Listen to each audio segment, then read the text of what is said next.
Sampurasun.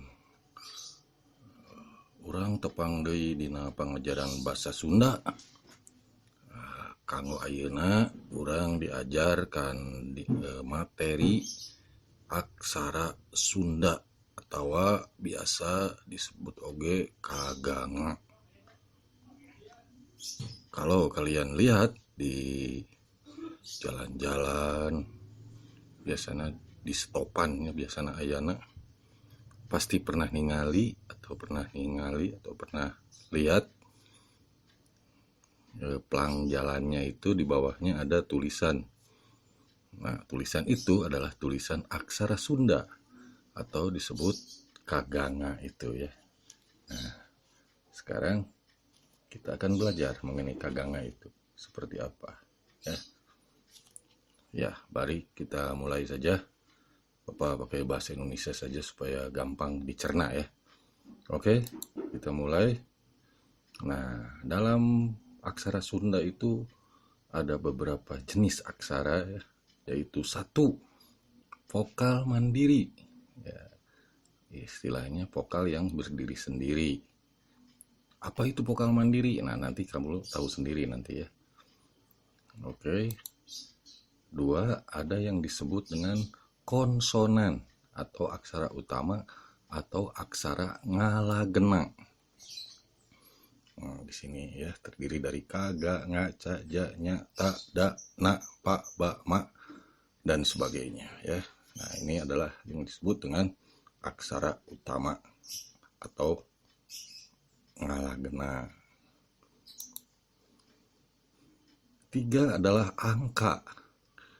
Nah, angka nanti ada khusus angka itu ya, biasanya dipenggal dengan 2 garis ya, nanti dipelajari nanti di akhir ya biasa.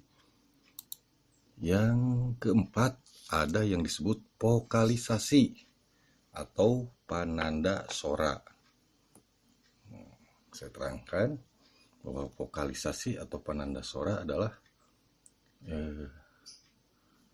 berubahnya sebuah huruf itu ya dengan karena adanya pananda sora, dengan adanya vokalisasi tersebut. Misalnya ka berubah jadi ki, ka berubah jadi ku, ke, ke, dan sebagainya. Nah, ada istilah-istilahnya sebenarnya namanya ya.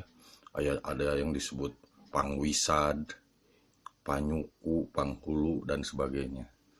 Tapi untuk sementara Bapak tidak akan memberikan dulu itu nama istilahnya, maksudnya ya, karena bukan tidak penting, tapi supaya memudahkan saja ya. Jadi istilahnya pakai rumus saja Bapak itu ya. Namanya yaitu sebenarnya semuanya ada 13 rumus, tapi untuk sementara Bapak akan berikan dulu 7 rumus ya. Rumusnya ada 7 dulu sementara yang di bagian pertama ini ya.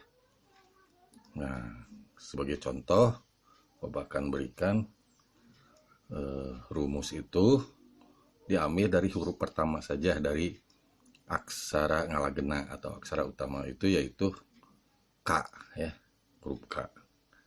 Oke, kita lihat misalnya 1, rumus hiji atau rumus ke-1 atau rumus pertama yaitu K berubah jadi Ki.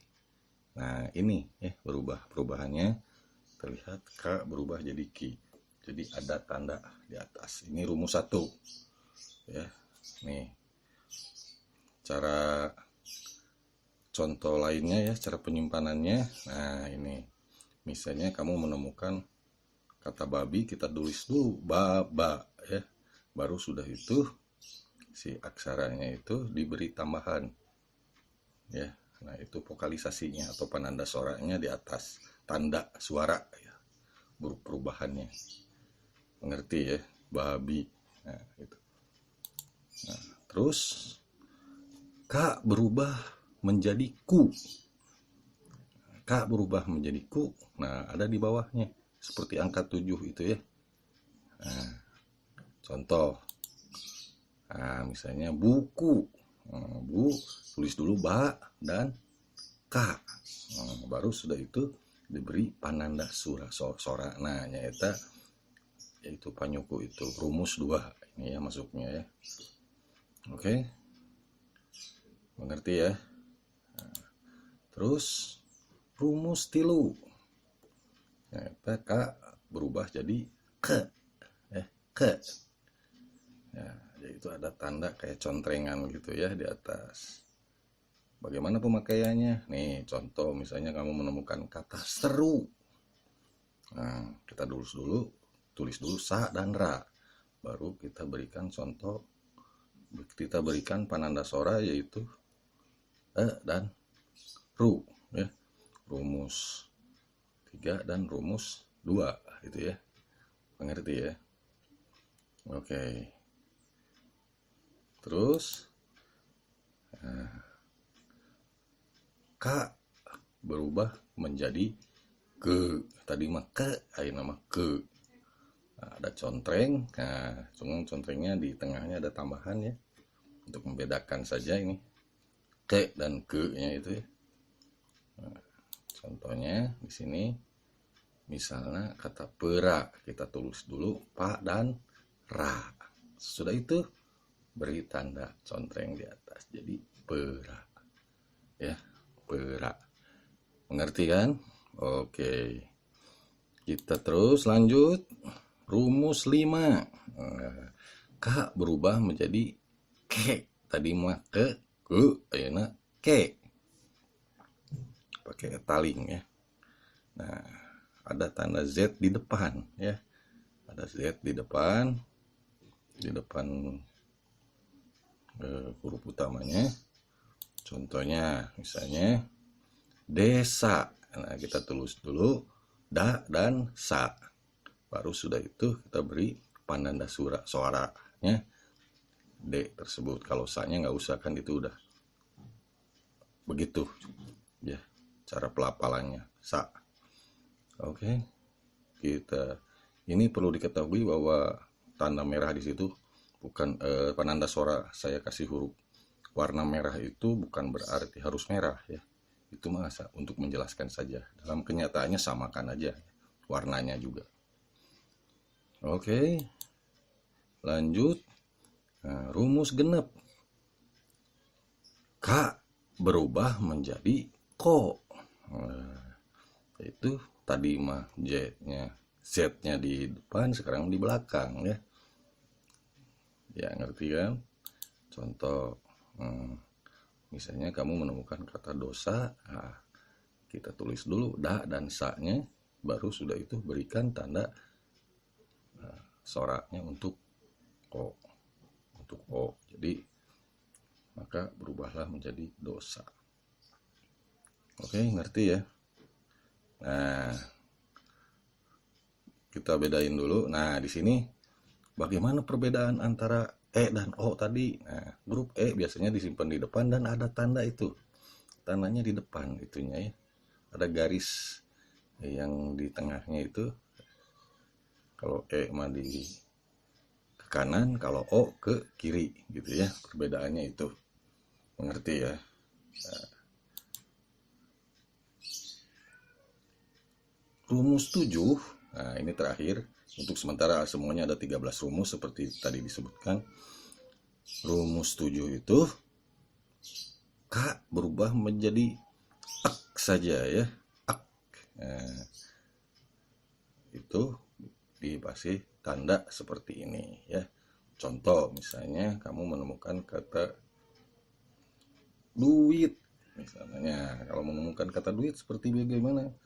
Nah, tinggal kita tulis dulu da, i. Nah, i di sini adalah tadi vokal mandiri. Nah, beri tanda untuk da-nya. Itu tanda u ya.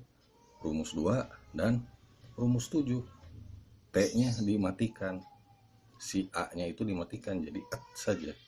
Jadi do it. Gitu. Ngerti kan? Oke.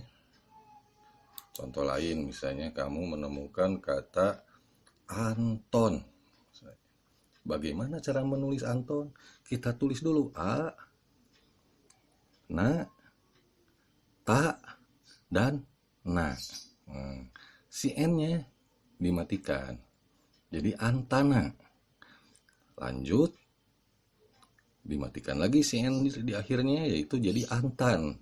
Jangan lupa si T-nya, si Ta-nya kasih pananda sorak rumus 6. Jadi Anton. Oke? Bisa dimengerti? Ya, kita lanjut. Misalnya ada kata ini, ada kalimat seperti ini, bagaimana dibacanya? Nah, kamari, sule, ka, sakola, mawa, buku, tulis. Misalnya ini ya, ini contoh penggunaan dalam kalimatnya. Memakai tanda-tanda di atas. Oke? Nah, sekarang lanjut ke angka. Bagaimana penulisan angka? Seperti tadi Bapak bilang, bahwa angka itu harus memakai penggalan ya, garis vertikal 2, mengapit dari huruf tersebut, dari angka tersebut, misalnya 1, 2, 10 dan 2020 ya. Jadi untuk angka, awal dan akhir angka harus diberi garis vertikal ya. Oke, mengerti ya? Demikian aksara Sunda bagian 1. Dilanjut nanti dengan aksara Sunda bagian 2, yaitu membahas mengenai rumus ke-8 sampai ke-13 ya, di lain kesempatan. Terima kasih atas perhatiannya. Kita bertemu lagi dan tetap jaga kesehatan. Jangan lupa waspada. Hatur nuhun, sampurasun.